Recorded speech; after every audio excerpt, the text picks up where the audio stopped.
Welcome all the students. कैसे हैं आप सब? होप अच्छे होंगे और अच्छे से स्टडी भी करके रहेंगे। और साथ में आपने मेरा चैप्टर फर्स्ट कंप्लीट देख लिया होगा। नहीं देखा तो प्लीज़ उसको पहले देख लीजिए। और चैप्टर 2 भी हमने कल स्टार्ट किया, जिसमें हमने पार्ट 1 में हमने मीनिंग, फीचर्स एंड इम्पोर्टेंस पढ़ी है। तो ये हमारा पार्ट 2 है। इसमें हम फ्लोल के प्रिंसिपल ऑफ मैनेजमेंट पढ़ेंगे, जो कि 14 है। तो देखते हैं हम इस वीडियो में कितने कवर कर सकते हैं। तो चलिए अब स्टार्ट करते हैं। तो देखो, फ्यूल को मैं ना फादर ऑफ जनरल मैनेजमेंट भी कहते हैं। इनका है ना बहुत सारी चीज़ों में कंट्रीब्यूशन है। जितने भी फंक्शन ऑफ मैनेजमेंट है, फंक्शन ऑफ मैनेजमेंट क्या होते हैं? Planning, organizing, staffing, directing, controlling. इनका उनमें मेजर कंट्रीब्यूशन है। ठीक है, इन्होंने हमें 14 प्रिंसिपल दिए हैं। 14 प्रिंसिपल हेनरी फ्योल ने दिए हैं। अगर ऑर्गेनाइजेशन में अच्छे से मैनेज करना है तो हमें, अगर हम चाहते हैं ऑर्गेनाइजेशन में अच्छे से ग्रोथ हो, अच्छे से काम कर सकें, तो उसको हम करने के लिए जो हमें प्रिंसिपल दिया है 40, उनको फॉलो करेंगे तो हम अच्छे से कर पाएंगे। तो चलिए स्टार्ट करते हैं इनकी हिस्ट्री से। इनका बैकग्राउंड क्या था? हेनरी फ्योल का बॉर्न हुआ था फ्रांस में इन 1841 में। ठीक है, इनका बोर्न हुआ था, लेकिन जो इनकी डेथ हुई थी वो हुई थी 19 नवंबर 1925। नोट कर लेना ये। इनका बोर्न हुआ था फ्रांस में 1841 में और इनकी डेथ हुई थी 19 नवंबर 1925 में। इन्होंने है ना काम करना स्टार्ट किया था 1860 में माइनिंग इंजीनियरिंग कंपनी में। वो कंपनी का नाम था कोल माइनिंग कंपनी। इन्होंने वहाँ पर स्टार्ट किया था 1860 में, और इनको 1888 में वहाँ का मैनेजर प्रमोट कर दिया था। ठीक है, और फिर वहाँ की सिचुएशन है ना, कुछ इंसॉल्वेंसी हो गई थी। इंसॉल्वेंसी आप लोगों ने अकाउंट्स में पढ़ा होगा 11th में, क्या होता है? जहाँ पर हमारे पास एसेट्स नहीं होती हैं और लाइबिलिटी इंक्रीज होती है, लाइबिलिटी बहुत ज़्यादा होती है, तो हम उसको कहते हैं कि इंसॉल्वेंसी। ठीक है, तो उसको हम कहते हैं इंसॉल्वेंसी। तो आगे उनकी, जब भी उनको हमने मैनेजर बनाया था, डायरेक्टर बनाया था, तो उनको ये लगता है कि हाँ, उनके टाइम पे सिचुएशन आ गई थी इंसॉल्वेंसी की। ठीक है, तो उन्होंने ऐसी टेक्निक अप्लाइड करी जिससे वो सक्सेस हो गए। उनका जो टारगेट था कि वो इंक्रीज कर पाए, वो उन्होंने कर लिया। तो जब वो रिटायर्ड हुए थे 30 ईयर्स तक, उन्होंने है ना मतलब अपना बैकग्राउंड इतना ज़्यादा स्ट्रॉन्ग कर लिया था कि मैं बता नहीं सकती। क्योंकि इतनी कम उम्र में उन्होंने इतना अच्छा अपना अपना नाम कमा लिया, सिर्फ 30 ईयर्स में। उनको इतनी अच्छी जॉब मिल गई, मतलब उन्होंने 30 ईयर्स काम किया, उसमें वो मैनेजर बन गए, और जो भी उनकी इंसॉल्वेंसी कंडीशन थी उन्होंने उसको भी ख़त्म कर दिया। इनको हम father of management studies in thought के फेमस है ये इस नेम से।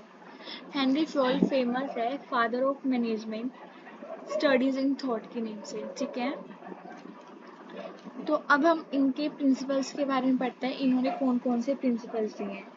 ठीक है, फर्स्ट है डिवीजन ऑफ वर्क।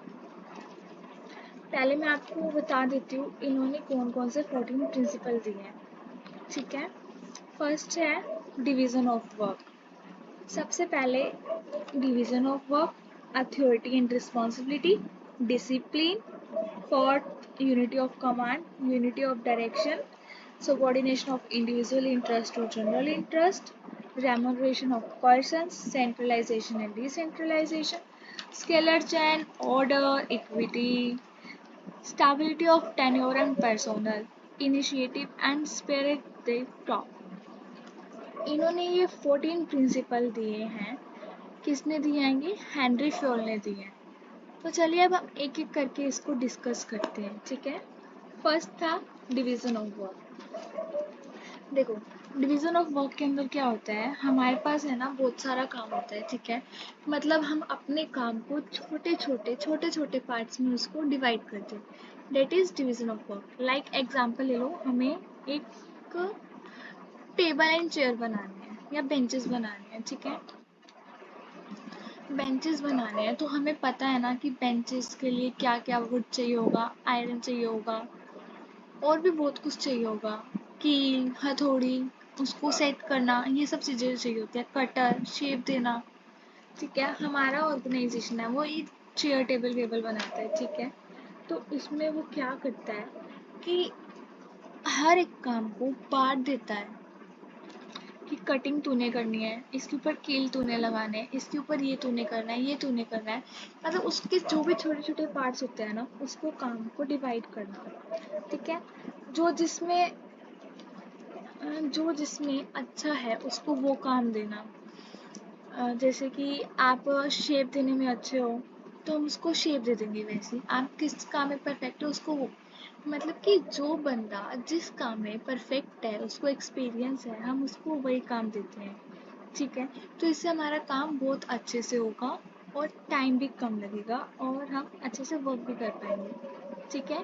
तो ये था हमारा division of work. Second point है authority and responsibility. Second point authority and responsibility, इसके अंदर क्या है? अथॉरिटी का मतलब होता है power to take decisions, power देना कि वो डिसीजंस ले पाए। एंड रिस्पॉन्सिबिलिटी में क्या होता है कि जितने भी ऑब्लिगेशंस हैं उसको टास्क को कंप्लीट करना, ठीक है। अथॉरिटी मतलब अधिकार, रिस्पॉन्सिबिलिटी मतलब राइट्स। देखो, अगर मैंने आपको हम्म, कहा कि बच्चा आप खड़े हो जाओ, आप यहाँ पर हैंडल करो क्लास को, आप मॉनिटर हो क्लास के, ठीक है, मैं भी आती हूँ। बट मैंने आपको ये कहा किसी बच्चे को कुछ बोलना मत, ठीक है, सिर्फ आपको खड़ा होना है और शोर नहीं आना चाहिए। आपको ये भी बोल दिया कि शोर नहीं आना चाहिए और ये भी बोल दिया किसी को कुछ कहना मत। मैंने आपको खड़ा कर दिया कि क्लास का ध्यान रखना, कोई बाहर ना जाए, कोई शोर ना आए, लेकिन आप किसी को कुछ कहना मत, मतलब अथॉरिटी दे दी, राइट्स कुछ भी नहीं दिया, मतलब कि आपको कह दिया ये काम करना है बट आपको उसकी राइट्स ही नहीं दिए तो आप कैसे करोगे? इट इज़ नॉट इम्पॉसिबल ना। तो वैसे ही है, अगर मैं आपको राइट दूंगी तो आपको मुझे अथॉरिटी भी देनी पड़ेगी, अगर अथॉरिटी दूंगी तो राइट्स भी देनी पड़ेंगी, बोथ आर इक्वल, ठीक है। समझ आ गया ना? क्योंकि अथॉरिटी जहाँ है वहाँ रिस्पॉन्सिबिलिटी भी आएगी। अब जैसे कि एग्जांपल एक और ले लो, मैं कहीं मार्केट वगैरह जा रही हूँ, मैंने आपको बोला कि आप घर का ध्यान रखना, ठीक है, और आपको की तो दी ही नहीं, की तो मैं किसी और को देके चली गई, और आपको ऐसे कैसे कह सकती हूँ कि घर का ध्यान रखना? आपको बोल दिया बट आपने वो नहीं किया तो मैं कैसे कर सकती हूँ? नहीं ना, इस वजह से। थर्ड है डिसिप्लिन। डिसिप्लिन में क्या है कि कोई भी काम हो, जैसे हम कहते हैं ना प्रॉपर डिसिप्लिन से होना चाहिए, प्रॉपर वर्क होना चाहिए। जैसे कि स्कूल जाते हैं हम सब, ठीक है, स्कूल में हम कहते हैं ना प्रॉपर यूनिफॉर्म में आओ, प्रॉपर यूनिफॉर्म होनी चाहिए, प्रॉपर ड्रेस होनी चाहिए, प्रॉपर होमवर्क होना चाहिए, प्रॉपर बैग लेके आना है, लंच लेके आना है, मतलब प्रॉपर डिसिप्लिन होना चाहिए। लाइन में जाओ, पास लेके आओ, वो करो वो करो वो करो, ठीक है। तो इसमें वही है ना कि प्रॉपर डिसिप्लिन होना चाहिए, ये नहीं सिर्फ टीचर्स के लिए या सिर्फ स्टूडेंट्स के लिए। अगर स्टूडेंट्स के लिए कहते हैं ना कि हम स्टूडेंट्स को यूनिफॉर्म पहने, तो क्या टीचर्स के लिए नहीं होती?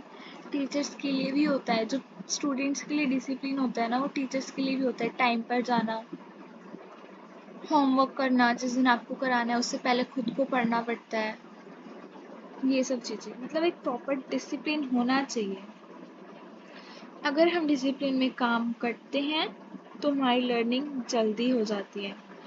जिसका हम जब करेंगे तब काम करेगा, जैसे होगा वैसे करेगा, वर्क डिले होता जाएगा।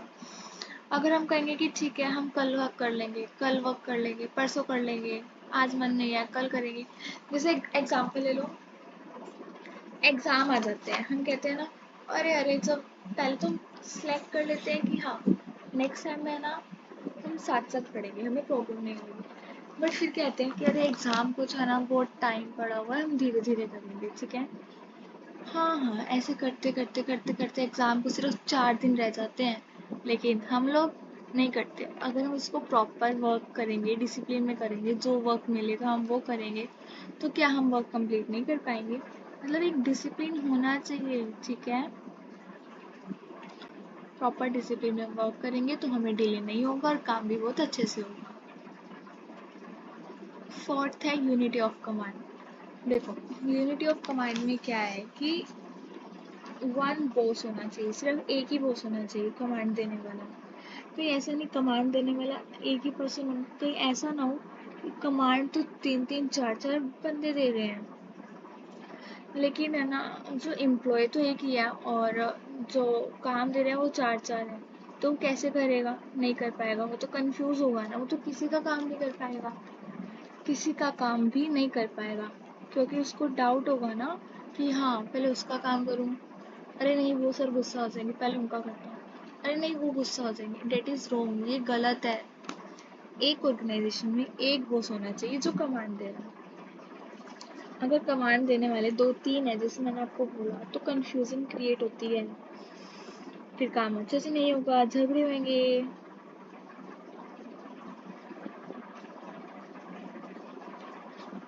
और इस वजह से हमें याद भी नहीं रहेगा कि हमने कौन सा काम कर लिया और कौन सा नहीं किया।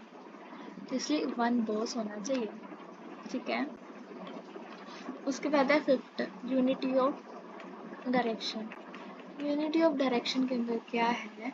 यूनिटी ऑफ डायरेक्शन के अंदर मतलब कि एक ही डायरेक्शन होना चाहिए। One unit means one plan, multiple plans नहीं होने चाहिए। अब आपने डिसाइड किया कि आपका जो ऑर्गेनाइजेशन है आप चलाओगे, आप ही बोस हो, आप ही उसको प्लान दोगे, सब कुछ आप करोगे, ठीक है। सब कुछ आप करोगे। लाइक मतलब कि एग्जांपल ले लो, मेरे ऑर्गेनाइजेशन में जैसे डिपार्टमेंट्स होते हैं, हर डिपार्टमेंट को मैंने एक हेड बना रखा है। उन सब डिपार्टमेंट का ना एक प्लान होगा, मतलब परचेज डिपार्टमेंट का अलग, सेल का अलग, फाइनेंस का अलग, मतलब हर डिपार्टमेंट में एक प्लान होगा जिसको वो फॉलो करेंगे।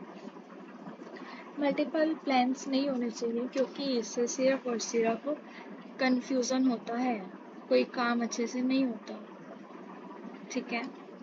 तो इसलिए यूनिटी ऑफ डायरेक्शन सिर्फ एक ही डायरेक्शन होनी चाहिए, ताकि वो काम अच्छे से कर पाए और परफेक्ट वे में होगा।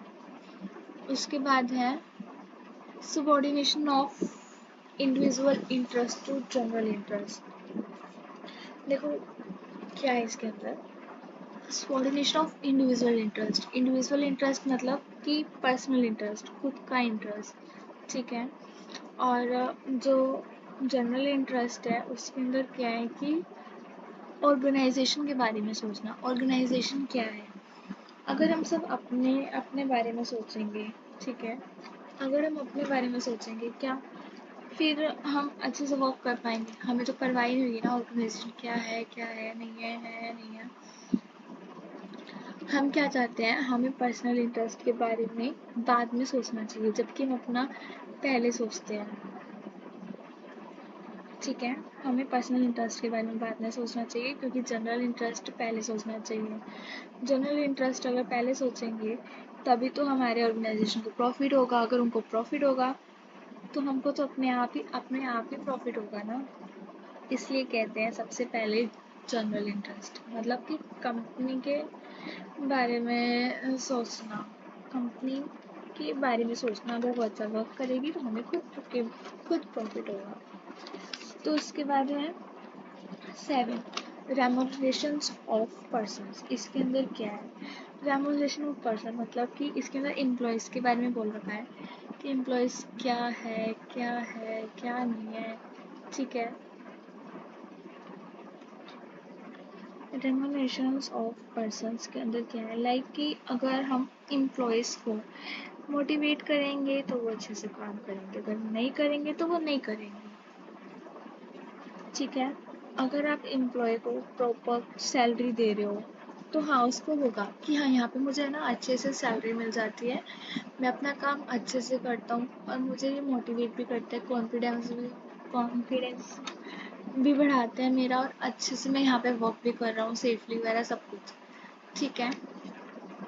सॉरी मैं स्क्रीन ऊपर करना भूल गई, ठीक है। तो रेमुनरेशन ऑफ पर्सन के अंदर सिर्फ ये बात कही हुई है कि अगर हम अपना वर्क जो भी है एम्प्लॉय से अच्छे से करवाएंगे तो वो अच्छे से करेगा।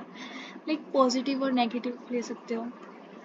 पॉजिटिव कैसे, अगर मैं उसको मोटिवेट कर रही हूँ हाँ तो उसको अच्छा लगेगा कि हाँ ठीक है यहाँ पे मेरी रिस्पेक्ट है, मैं उनके आइडियाज़ ले रही हूँ, उनको अच्छा लगेगा, उनको टाइम पे सैलरी दे रही हूँ, उनका जो वर्क है सेफ्टी के साथ करवा रही हूँ, तो वो अच्छे से वर्क करें, उनका कॉन्फिडेंस लेवल, उनका सेटिस्फेक्शन लेवल सब कुछ बढ़ेगा। ठीक है। अगर मैं उनको टाइम पे सैलरी नहीं दे रही, वर्किंग कंडीशन अच्छी नहीं दे रही, क्या वो काम करना पसंद करेंगी? आप ही ले लो, अगर मैं आपको अच्छे से वर्क ही नहीं करवा रही, कि आप स्कूल में पढ़ना पसंद करेंगे? कि आप लोग मुझसे पढ़ना पसंद करेंगे? नहीं करेंगे। क्योंकि देखो जहाँ पर हमको समझ नहीं आएगा, हमें मोटिवेट नहीं किया जाएगा, वहाँ पर कोई नहीं रहना चाहता। ठीक है। तो इसके अंदर यही है कि अगर हम उसको समझ रहे हैं तो सेटिस्फेक्शन लेवल इंक्रीज होगा, नहीं समझ रहे तो वो अपना ऑर्गेनाइजेशन छोड़ के चला जाएगा। तो आज की वीडियो में हमने 7 पॉइंट्स पढ़े हैं, नहीं तो ये वीडियो बहुत बड़ा हो जाएगा। बाकी कल इसको हेनरी फ्योल के प्रिंसिपल्स को ख़त्म कर देंगे। तो यहाँ तक आपको समझ आ गया होगा। अगर आपको लगता है कि मुझे कुछ सजेशन चाहिए, अगर आपको लगता है कि मुझे कुछ सजेशन देने चाहिए तो नीचे कमेंट सेक्शन में प्लीज़ सजेशन डालिए। मैं फ़र्स्ट टाइम पढ़ा रही हूँ तो मुझे इतना एक्सपीरियंस नहीं है। आप पढ़ रहे हो, आपको कैसे समझ आना चाहिए, आप मुझे वो सजेशन दीजिए। Thank you. Bye bye.